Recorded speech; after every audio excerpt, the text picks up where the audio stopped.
To be here and to meet all the leaders of APEC here in Korea, where I was born and raised. I'm honored to tell you about myself and to share my message. I'm so proud and excited that this year, for the first time, the cultural industry was chosen as a key agenda for APEC. I'm not sure how familiar you are with K-culture or K-pop, but I'm sure you all agree that the cultural industry has great economic value and growth potential. But I'm just an artist. I am not a business leader. I don't think you want to hear any numbers or figures from me. So today I want to speak to you as a creator and an artist. I want to share my thoughts on how K-pop crossed borders to move the hearts of people. It's not something we can really calculate or measure. It's a bridge that connects worlds, and I want to bring your attention to how we can work together to build this connection for tomorrow's creative cultural ecosystem. I'm a very lucky person. I'm lucky to have met the 6 other members of BTS. I'm lucky that I met our producer, Hitman Bang, who gave us his full support that we could make the music we love. But most importantly, I'm lucky I'm an ARMY who accept our music, not just as a diversion, but as our shared language of life. And by the way, ARMY is the name of the official BTS fandom. For your information, the ARMY, whoo! Shout out to ARMY all over the world. And the ARMY is where I just finished my military service. I was there for 18 months. I just wanted to make sure. So, ARMY support and passion crossed all borders and opened up like brand new path for me. They gave me a voice that was heard at the Billboard Music Awards, at the Grammys, at the United Nations, and even at the White House, at such historic and symbolic events like right here at the APEC. BTS first started to go outside Korea about 10 years ago. And back then, we didn't dream of what we see today. Nothing was like this. Did you ever turn on your TV or radio and hear a song that's not in your language or in English? Probably not very often, right?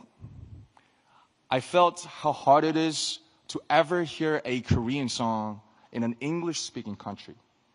I saw how high a cultural barrier could be.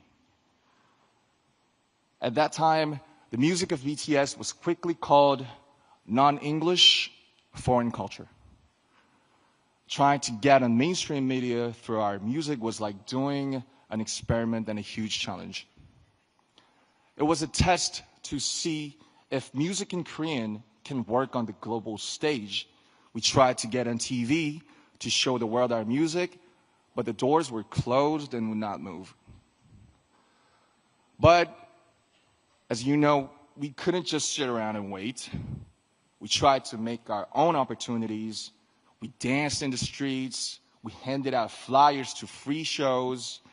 But there was something even more difficult than those. When we said we are artists from Korea, they didn't ask us about our music. They asked, are you from North Korea or South Korea?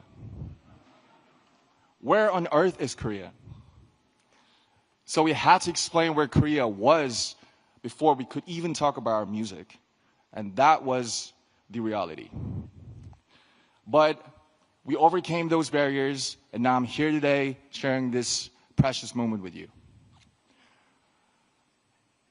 ARMY was the force that broke down those barriers. They used our music as the medium to carry out conversations that cross borders and languages. They were inspired by the message in the music of BTS to give to charity, to run social campaigns, and finally the world was amazed. Back then, ARMY was seen as supporters of a minority culture from Asia. Now, they shake the world as a new community and a fandom culture. Even at this very moment, they're crossing borders and breaking down barriers through the pure power of cultural solidarity. Solidarity and tolerance that know no borders, and it's an endless source of creative inspiration for me as well. There is so much cultural content around the whole world, but why K-pop? Why is it so unique? Why does K-pop create this powerful and inclusive community? It's because of the special principle of unity of K-pop. This is what enables people from such diverse backgrounds to come together just through the medium of K-pop. I like to compare K-pop music to bibimbap. And bibimbap is a traditional Korean dish. You gotta taste it. So you take pap, which is rice, then you put all kinds of vegetables, meat, flavorings on top, and mix it all up. And that's the bibimbap part. And K-pop is much the same. You take Korea's unique aesthetics, emotions, and production system, but you don't turn away elements of Western music like hip-hop, R&B, or EDM.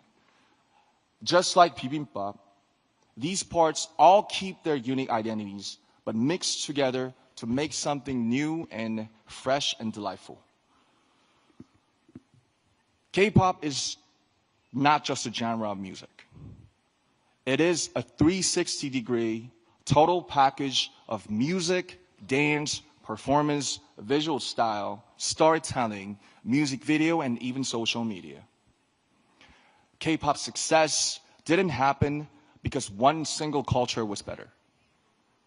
K-pop's success came from respecting diversity and embracing world cultures, but still holding on to Korea's unique identity.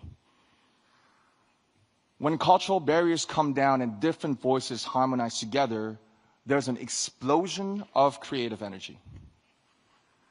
This is where ARMY's borderless solidarity came from. And this is why K-pop is loved everywhere. Culture is like a river. It flows freely, different streams, sometimes coming together in harmony, just like K-pop. Coming together to carry itself far away and create something new. I like to see this creative flow of culture happen everywhere around the world. And the Asia-Pacific region has incredible, dynamic cultural diversity. K-pop's shining success is proof that cultural diversity and creativity are the greatest human potential. A force with no borders, no limit to growth. Ladies and gentlemen, leaders of APEC, let me ask you a question. What is your favorite song? Do you remember seeing a painting that took your breath away? Or a book you read over and over again? We all know, we all love culture and art. And we are connected by the emotion and resonance that they awaken in us. As a creator and an artist of this generation, I'd like to use this opportunity to make a request to the leaders and distinguished guests of APEC. There are creators all around the world. Please help them. Give them the financial support so that their own creativity can bloom. Give them the opportunities so that their talents can really shine.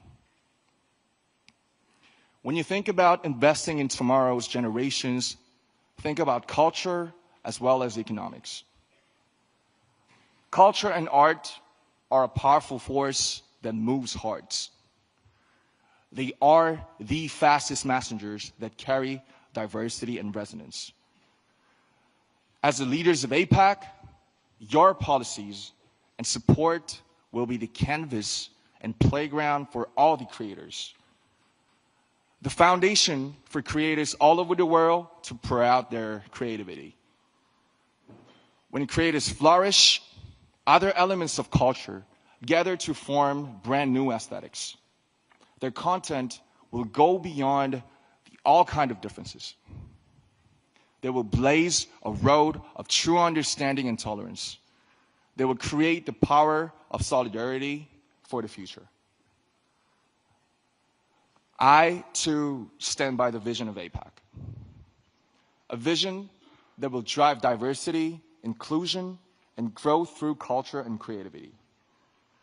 As an artist, I promise that I will also let my imagination fill the canvas you will create. I will play my heart out in the playground you will build for us. I promise that I'll do my part by sending a message of courage and hope and lots of emotions through music. A message of embracing our differences to make something better together. I'd like to ask for your support for this future, and I think and I believe you can make this happen. Your support can make creators let their creativity soar. With your help, their creations will resonate around the whole world. Thank you very much. Please give it up for RM. What a fascinating speech. Let's give him a strong round of applause. Thank you so much. It was great to have him here. What a breath of fresh air, if I may say. We're again resetting the stage to provide a perfect stage for our next speakers. It won't take long, so please remain seated. Whenever the stage is ready, we will continue with our remaining sessions.